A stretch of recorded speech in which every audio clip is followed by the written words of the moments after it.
तर आजचा motivational thought आहे आपला, मित्र कसा असावा.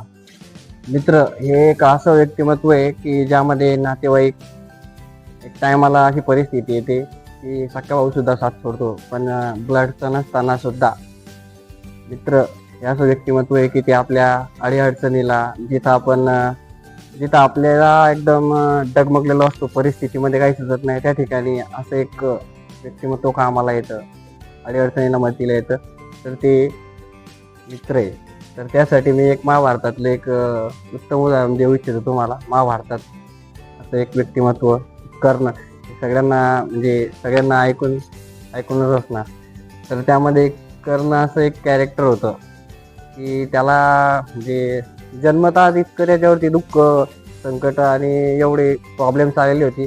त्याला दुसऱ्या आईनं वाढवलं, मोठा झाला, खूप मोठा, आणि त्याला इच्छाशक्ती अशी होती की एक क्षत्रिय बनायचं. जन्मतः तो क्षत्रिय होता, पण पालनपोषण एका म्हणजे हलक्या कास्टमध्ये, कास्टेजम होतं तेव्हा, खूप कास्टेजम होतं, त्या हलक्या कास्टमध्ये त्यांचं बालपणचं मोठं झालं होतं. मग तिथं एक प्रोग्राम अरेंज केलेला होता, जे की यांनी कौरव पांडवांनी तिथं एक प्रोग्राम अरेंज केलेला होता. तर तिथं सगळी क्षत्रिय जमा झालेली होती.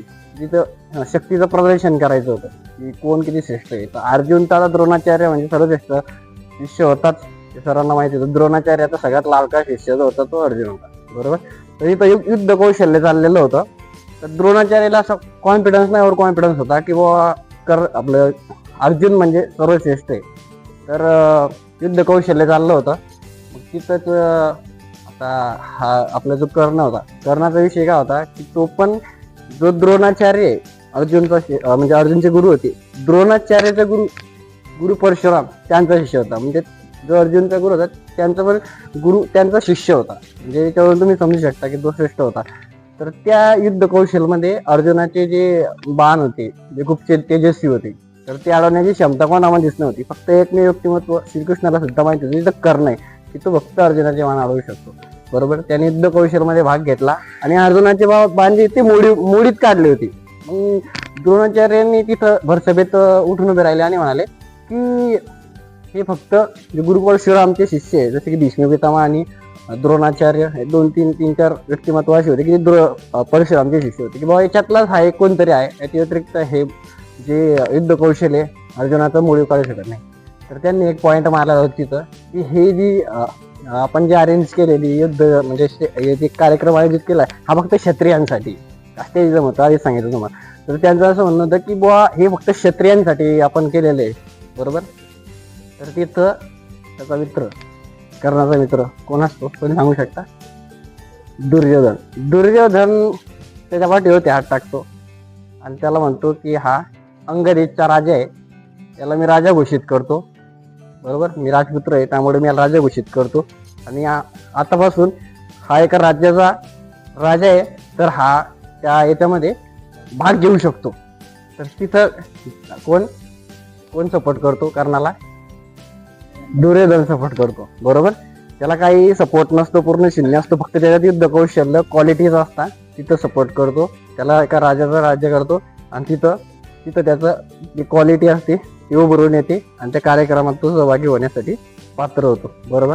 आणि दुसरा एक त्यातला पॉईंट कर्णाबद्दलचा असं बोलू इच्छितो की जेव्हा त्यांचं युद्ध होत असतं, बरोबर, तर त्याच्यामध्ये काय असतो विषय की श्रीकृष्ण स्वतः कर्णाकडे येतात. कारण कर्ण इतका क्षत्रिय असतो की तो त्याचे कवच कुंडल जर नसते घेतले ना तर त्याला हरवणं असंभव होतं. श्रीकृष्णाला पण माहिती होतं. कवच कुंडल त्याच्याकडून मागितली होती, जे की इंद्रदेवानी याचं वेशभूषा करून त्याच्याकडून घेतलेली होती, बरोबर. तर सांगायचं तात्पर्य हेच, एवढे मी पॉईंट सांगितले दोन की श्रीकृष्णाने त्याला सांगितलं होतं की तू पांडवांच्या बाजूने येऊन जा. पांडवांचा सर्वश्रेष्ठ ज्येष्ठ भाऊ असतो, तर त्याने नुसता एक निर्णय घेतला असता की मी पांडवांकडून चालला जातो, तिथं युद्ध डायरेक्ट संपलं होतं, बरोबर. युद्ध संपलं होतं आणि तिथं जो राजा घोषित झाला असता. त्याला माहिती होतं की मी जर एक श्रीकृष्णांचा एक निर्णय ऐकला आणि मी राजा होतोय, तरी त्याला माहिती होतं की आपण श्रीकृष्णांच्या विरुद्ध दिशेने आपण हरणार एक दिवस, लढणार आपण 100%, पण आपण हरणार हे त्याला 100% माहिती होतं. जरी आपल्याला कवच कुंडल श्रीकृष्ण काहीतरी चक्कर चालवतील, लीला चालवतील, आपल्याकडनं घेतील, हे त्याला माहिती होतं. म्हणजे आपण मरतोय पण मरणार आहे लढून लढून. पण तरी पण त्याने निर्णय बदलला. का बदलला नाही तर त्या परिस्थितीमध्ये त्याला कोणी साथ नाही दिली. त्या तिथं दुर्योधनाने त्याला साथ दिली होती. बरोबर, ते एकच रिझन होतं की त्याला साथ दिली होती म्हणून त्या निर्णय नाही बदलला. राजा होणार होता तरी त्यांनी राजा होणं नाही स्वीकारलं. मित्रासाठी लढू मरू हे स्वीकारलं त्याने. हे मला सांगायचं तात्पर्य आहे.